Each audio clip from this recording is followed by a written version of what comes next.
Right now we have Ezinne from H&M. How did you feel when you got that offer letter in the mail or in the email? I had to look at the role 4 different times for me to apply. I'm like, this is going to For be the world. heavy. This is for us. Yeah. People went to their moms like, you see? Tell me not to shop. You see what? But you did it for all of Nigeria, all of Africa, so thank you. What would you tell someone who's like, I want to be like her? Tell me, like, what do I need to do to not to get to H&M, but to get to my dreams or my goals? Don't wait for someone to create an opportunity. Like, you can create it. Like, I don't have all the answers. Don't get caught in whatever the definition of things are. A lot of people watching always thought diversity and inclusion is just a white versus black. I think a lot of times we do focus on the visible of diversity and not things that are not visible. Hey guys, welcome to Igbo Girl Network. Right now we have Ezinne from H&M. So we are so excited to have you here. Thank you for joining. Thanks for having me. All right, so we know you as Ezinne, but share with us, what's your full Igbo name and what Igbo state are you hailing from?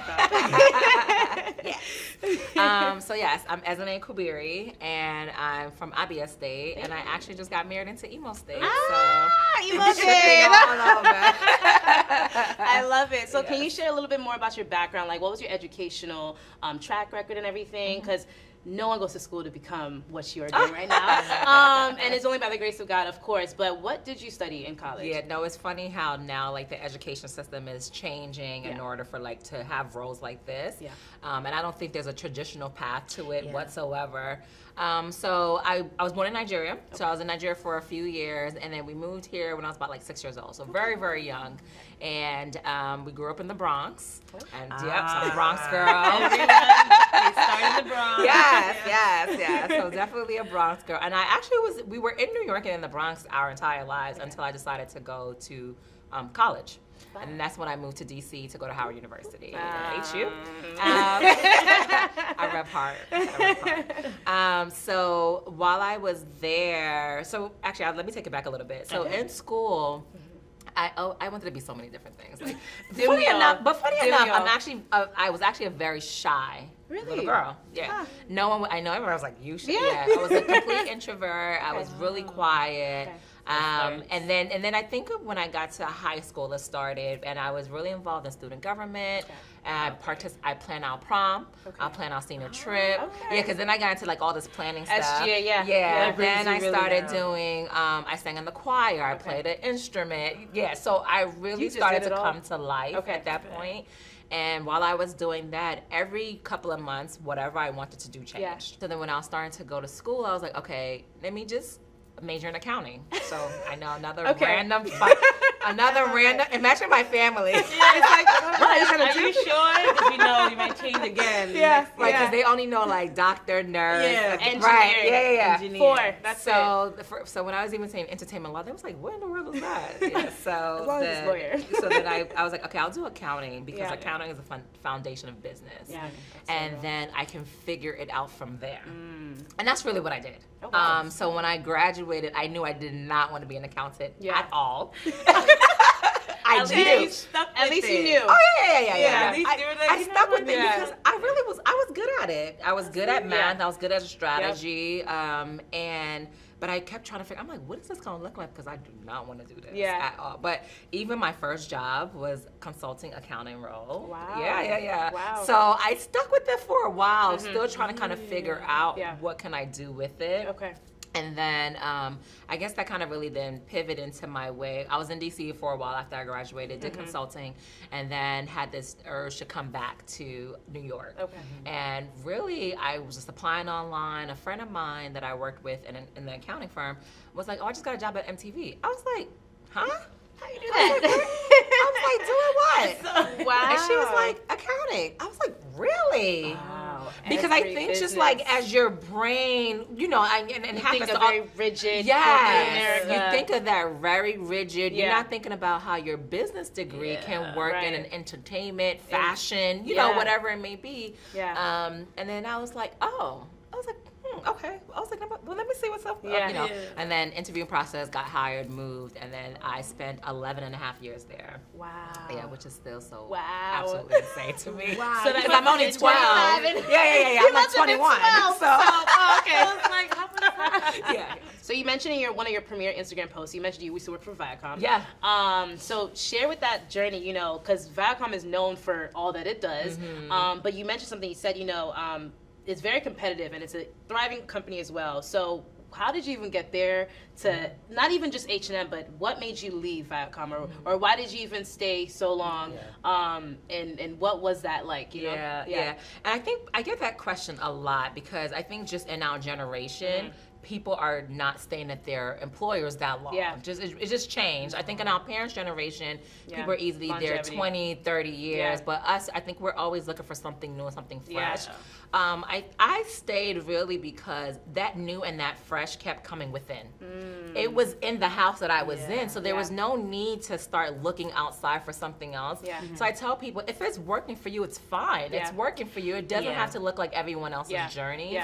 And for me, what I made sure I did was I was continuously vocal. If anything, I would tell people, be vocal, don't be afraid to ask. The worst thing that they can tell you is no. And then you just figure it out from there. Or usually no one says no because they also want to be politically correct. Like, oh, yes. Go around we'll and like, so how do we? It's not the right time. Right. We're working on it. Let's cycle back. How about what about you do this little stuff, you know, so, which is fine because I think that it starts the conversation and that's really your goal. Your goal is to start the conversation and then go from there. I was like, oh, you know, I'm really interested in doing this. What do you guys think? They'd be like, oh, okay, had no idea, that's good. And then, you know, a couple of months later, something similar, not necessarily the same, would come up and then I would do it. And then something else and then I would do it. And that was helping me get exposure. It was building my credibility. It was building a lot of respect for the team, like for myself and into the teams I was on. And then I started being the voice that mattered in management, right? So they kind of started looking at for me to help with stuff, to guide it and everything. So you really have to really own your career. And that's what I did, and that's why I stayed there that long. Then at a certain point, probably year 9, 10, I was like, okay, something has to give. Something is, I got this itch, like I need something else to happen. And I was still vocal about it. I looked for opportunities within. And you were growing. In those 9 years, you weren't in the same position. No. Okay, the role. Awesome. Oh, I should have shared that. So no, I actually started in an accounting auditing role. Wow. Okay. Yep. So that's how I got in there. But it was completely different because now you're auditing and you're doing compliance for entertainment. So that's really different than before I was doing it for banks. Interesting. Wow. Okay. But they wanted the discipline. Of that, I think is what attracted my resume to them. And then while I was there too, I started doing project management work. Got into a really big project with doing change management, which is basically managing change within an organization and process.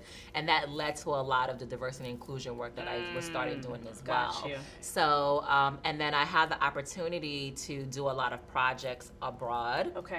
So I've been to so many places in Europe. I managed a whole project in Singapore for a couple of months, which was probably the most challenging of my career. Just dealing with the time difference and the cultural differences. I think that it was just a lot. Managing a team in US, a team in London, a team in Asia. So it definitely was a challenging one, but I think it was refreshing.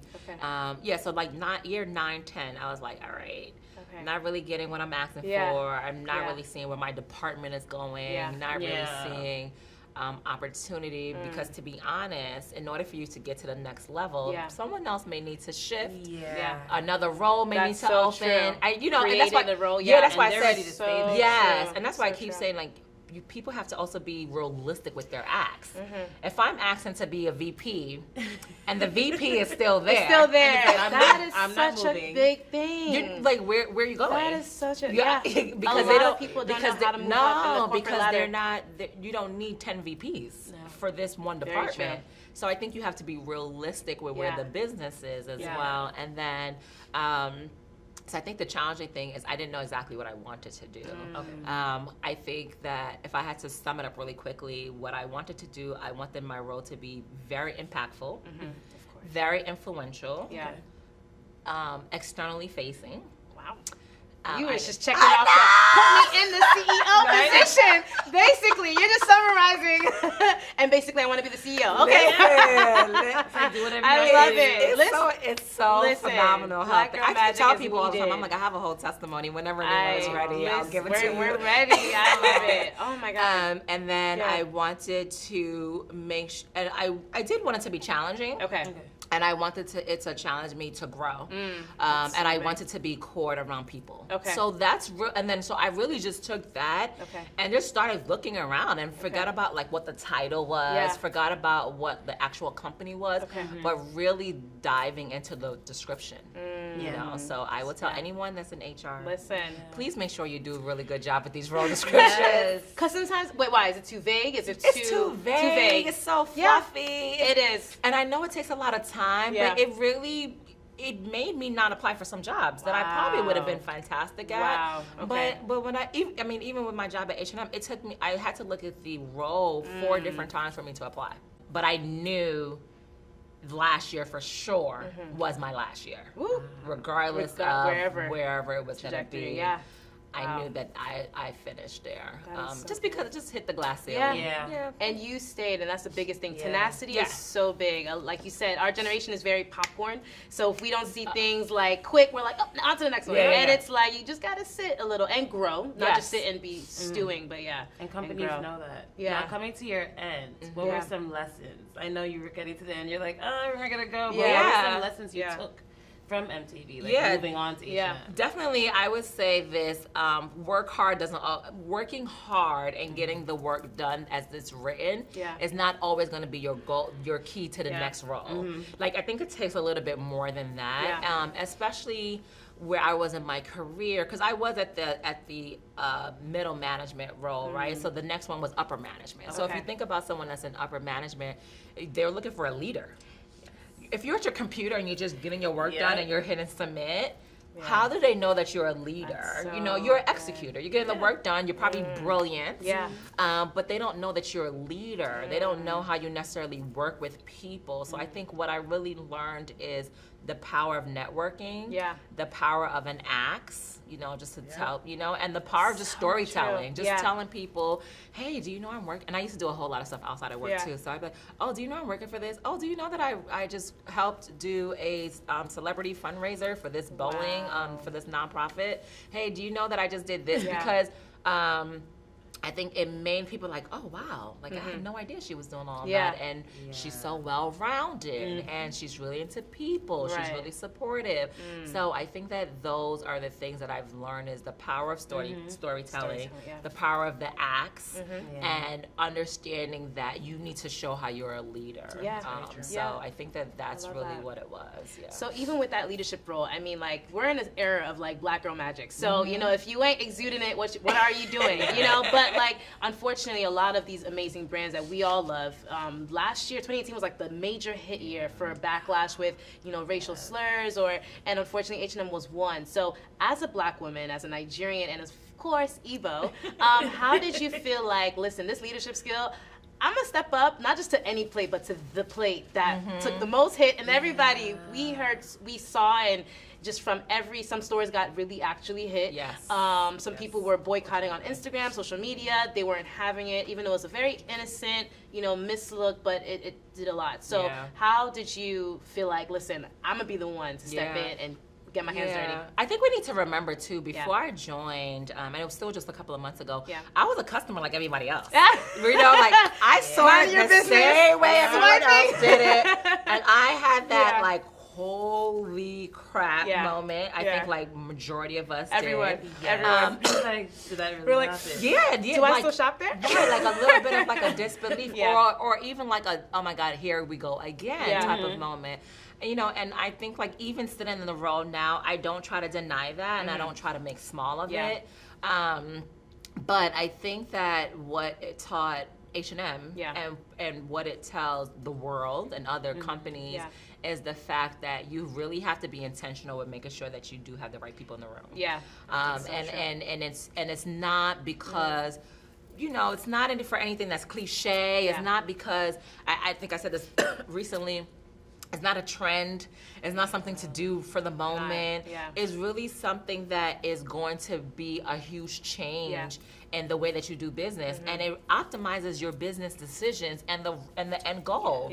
You know, and you know, companies that did face situations like that, you know, they paid for it. You know, they paid for it when they start to look at their revenue, they start to look at the negative criticism that they've received, and now they have to kind of figure out a way to grow out of it. So it just takes so much more legwork to do all that instead of you trying to do a more intentional job. Because I don't think that a company is intentionally saying, "Oh, we're not going to bring diversity in." No. It's just that is the fact of, are you making it the top 4 things you're doing, or is it number 50? You know, so that's really what the difference is. Everyone has everyone has it on the agenda. But how intentional are you in driving that? So I think that is really what the game changer is. And I tell people, you know, I definitely was upset, and one of the things that I thought about in applying for the role and taking the role is I wanted to see how intentional they were. You know, I think a lot of the times we go in and we're just like, oh, I just need a job. I wasn't in that space, but I just need a job. I had a job. You know, I either was leaving or I was staying. You know, like they weren't kicking me out. And the thing is like I decided, when I was doing my interviews with them, I told them too, I was like, well, I was judging them to see how serious they were and how committed they were to the role and the type of support that I will have. And I think those were the decisions for me deciding to go ahead and accept it. Understanding that some people would not agree, but still feeling comfortable enough in my decision to say, well, you know, I think a lot of the times we say, oh, well, who was in the room? And we need a seat at the table. Okay. We here. We got the chair. And I joke with my friends all the time. I say, I may have posted on Instagram too. I was like, I'm at the table, I have the seat, and I have the mic in my hand, you know, and I have the attention of the people that I need to have the attention of. So I think take everyone else's situations as a lesson learned, and try not to make that same mistake. So from there. Okay. So, like, speaking of that, because I know for me, I love diversity and inclusion. Joined it, you know, in every kind of company that I joined, and as a Black woman, we're on the bottom in a way. There's like white man, it's a Black man, and the white woman, then it's a Black woman, and having a Black woman with that drive of wanting to be a leader, what do you think are some missed topics that companies, you know, don't really put, you know, their mind on? Because a lot of women want to move up, but they can't. And you being someone now we can look up to, it's like, oh, it can happen. You can have a Black woman as a leader of a company, and it's like, okay, this can work, but how can I get there?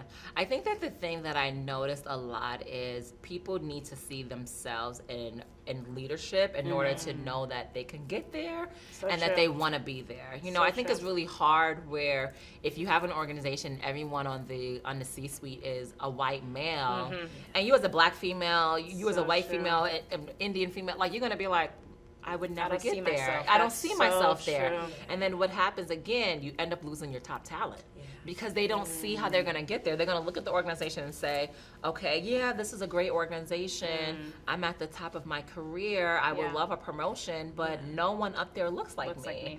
So what exactly am I supposed to do? And I think that the missteps with organizations is they don't take that seriously. You know, they're just kind of like, the business has been going well. We've been doing these. These are our key players, and we're going to just keep pushing forward.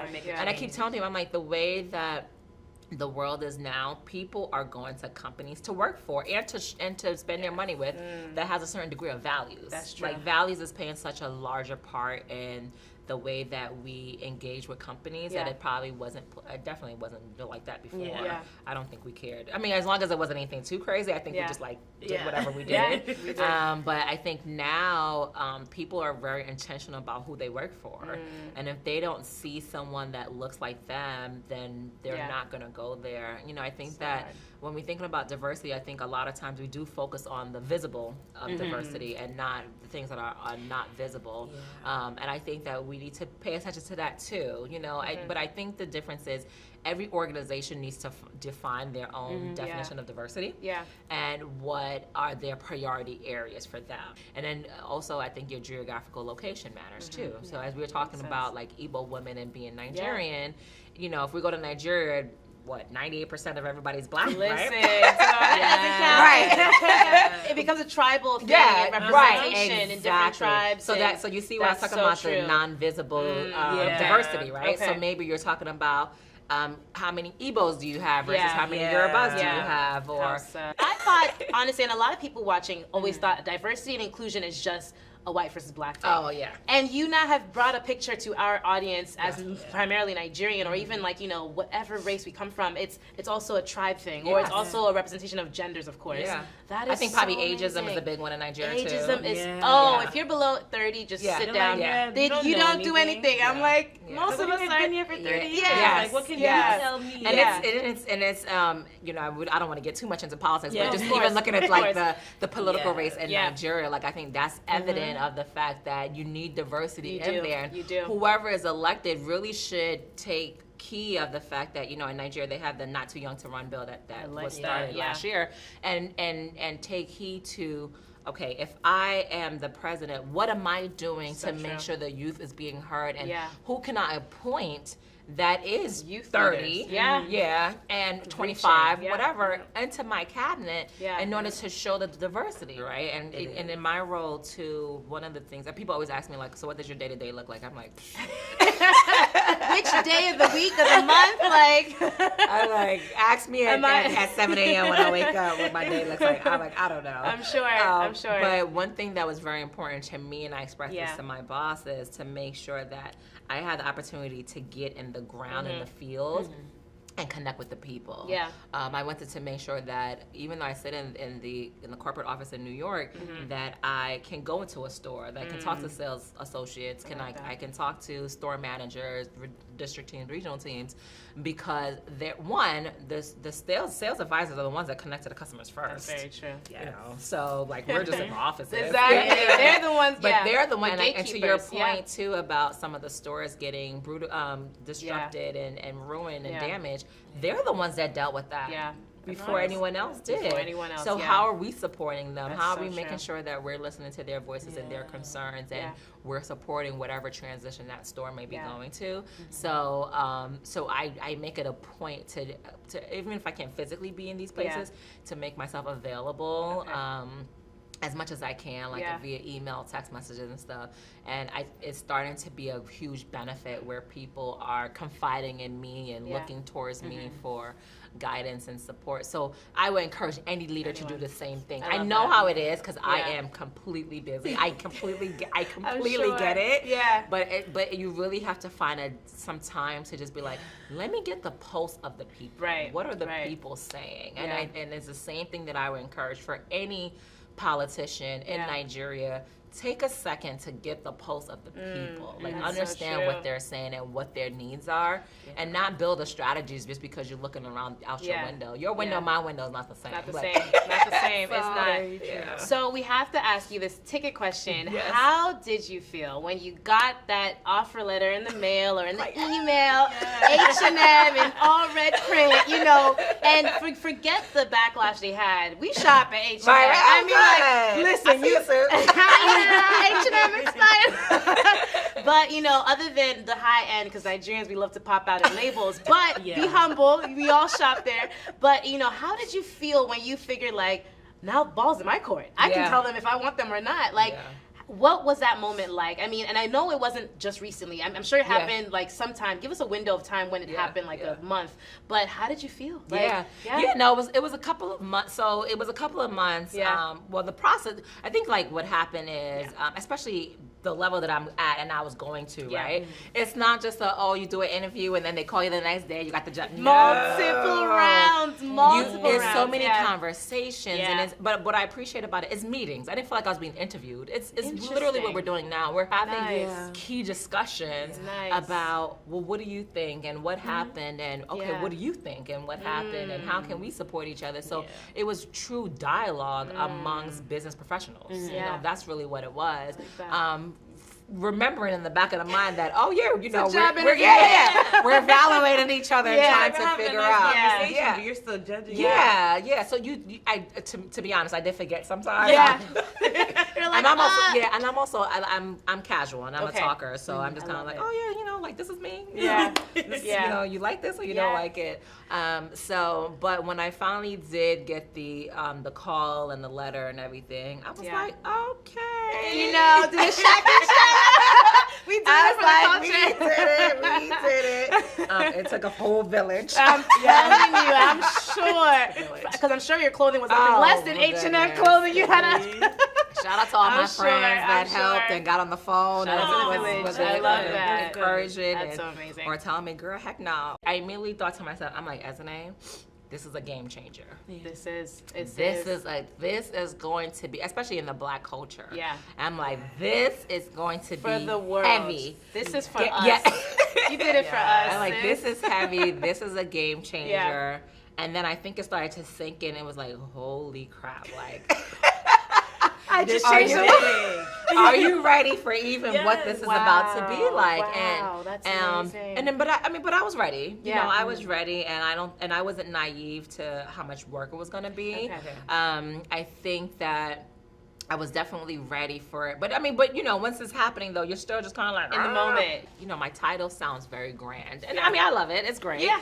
But I think it's not obedience. It's not that simple. But I think that we also need to remember it is so much bigger than that title. It's so much that goes into it. People's in lives and out. are actually looking at you like, what is she about to do? Yeah, when I get the calls from part-time associate, calling me hey, I read your article. Hey, thanks for coming to my store. And those are the things that matter to me. Yeah. And that's why I stay committed as to okay, now what can we do? How do I make sure that this person at least have the opportunity to get to a certain level that they want to get to, and not feel like, okay, there's no one that looks like me there, or you have to look a certain way in order to be in that role. So another advice question, our last advice question would be, what's an advice you give for an Igbo girl? I mean, our audience primarily is Nigerian women, but Igbo, we're highlighting them.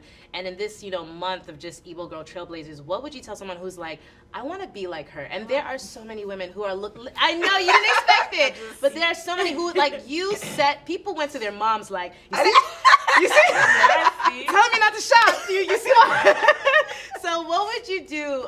What would you say to someone who's sitting down on this couch and is like, Ezinne, how? You know what I mean? Just how? Tell me, what do I need to do to not to get to H&M, but to get to my dreams or my goals or whatever, Yeah. What should I do? Not just to wear the company's clothing, but, what can I do to be the best in where I'm doing or whatever? Well, I would say we have really cute clothes, so if anyone's looking, always shop there. But I think for me, it is, I would say this, I'm always super humble. I was just the fact that someone even asks me to interview or asks me what's my advice to other young girls, it's for me, I'm just trying to make it. Listen. and I think that there's a certain level of comfort when people hear that. I don't have all the answers. Right. And I'm trying to figure out the same way that everyone else is trying to figure out. But what has worked for me is the fact I stay hungry. As tired as I am, I'm always, okay, what can I be doing? How can I be making an impact? What's new? Where's my voice? And I'm really always trying to push forward. So that's what I would encourage any other young lady to do, is continue to push forward. And I also have a great mentor girl circle. I like that. Not even girls and guys, of people that are just doing it. I love it. To the point where you're I can't sit down. They're watching. I love it. Because they are doing some phenomenal things. So really keep people that are really doing really good things close to you, and I'm not looking for anything, just to be inspired by them. Yeah. You don't have to be looking for it. You don't have to get on a call with them and ask for their advice. Every just single second. just be inspired by what they're doing. Yeah. And sometimes just checking and be like, hey, you're doing awesome. I just want to let you know, keep rocking. Yeah. I feel like that goes such a long way because so we get, and probably, you know, you guys too, like you get so caught up in what you're doing and you're just kind of like, oh my God, does anybody see this? Right. Like, no, we see you. We see you. That's so big. You know, so and it's important that we encourage each other and really truly live up to that Black girl magic and, you know, see each other and support each other. Professionally, I would also say too is, my friends always used to talk about, or people in general, like, oh, do you want to be an entrepreneur? And I'm like, I am an entrepreneur. Right. And I'm a walking business. I am. Like, we put in our best foot forward. Yeah, and I'm like, don't get caught in whatever the definition of things are, and don't box yourself into that, which is why I said that my role is bigger than the title, right? Yeah. I don't want to be boxed into H&M or to diversity and inclusion. No, I'm so much broader than all these things, and I'm a change agent. I'm a leader. That's what I am. I love that. So think outside of the box and think about how you can capitalize on your opportunities, and you have to be an entrepreneur in your career.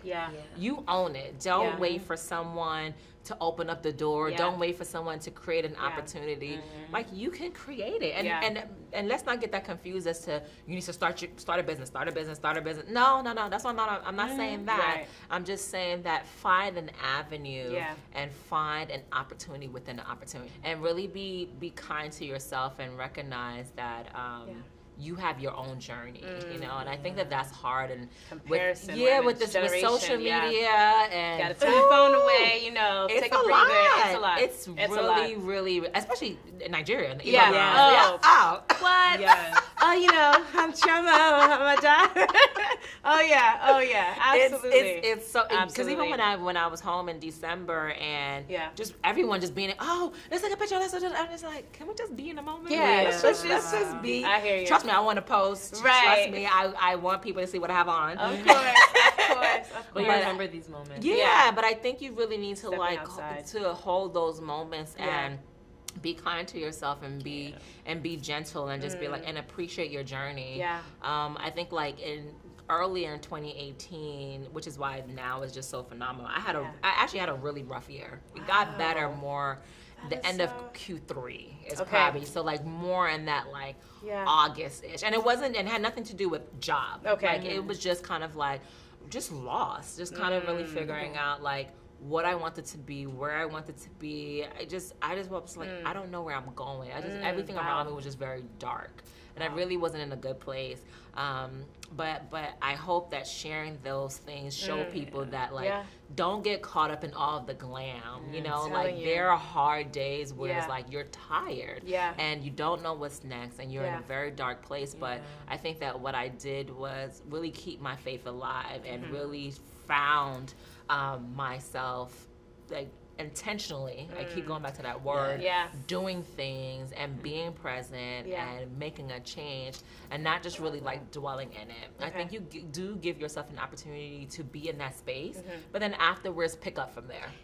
You know, I think you need to like then move forward and figure out, okay, like what's next, what am I doing, and then do it. So well, I mean, we have to ask, because you're not just any Black woman. You're a Nigerian in H&M. I know it's such a department, but I'm sure you have ties with those in the creative team. Will we be seeing Ankara-inspired fusion? And we have to ask, like, will we see some little, if y'all need me, listen, I'm going to send you my resume.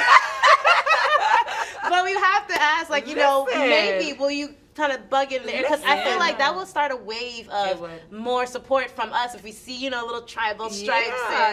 Listen, maybe. I'm telling you, I'm like, you never know. You just never know. And I think we're always looking for something innovative and different, and that can speak to different customers. So I will say, like, because some of the stuff that they produce, I'm like, you never know.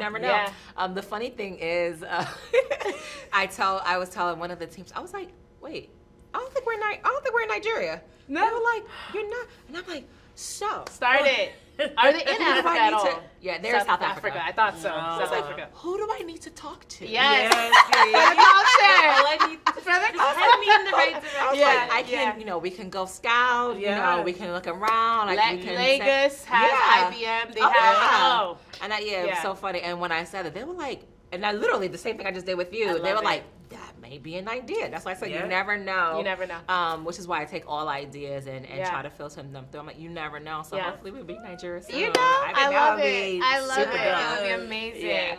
Well, thank you, Ezinne. It was a pleasure having you. Thank you so much for your time. You have set a tone for all of us watching. Igbo Girl to the world, honestly. That's the vibe we're in. But you did it for all of Nigeria, all of Africa. So thank you for coming. No, thank you for having me. And I hope that someone took something out of this. Absolutely. And I hope that you got to feel our energy and what we're trying to do. So thank you for having this platform and encouraging young women to and supporting them. So I think that, you know, that's really phenomenal. Thank you. Really is. It's a pleasure. Thank you. Thank you.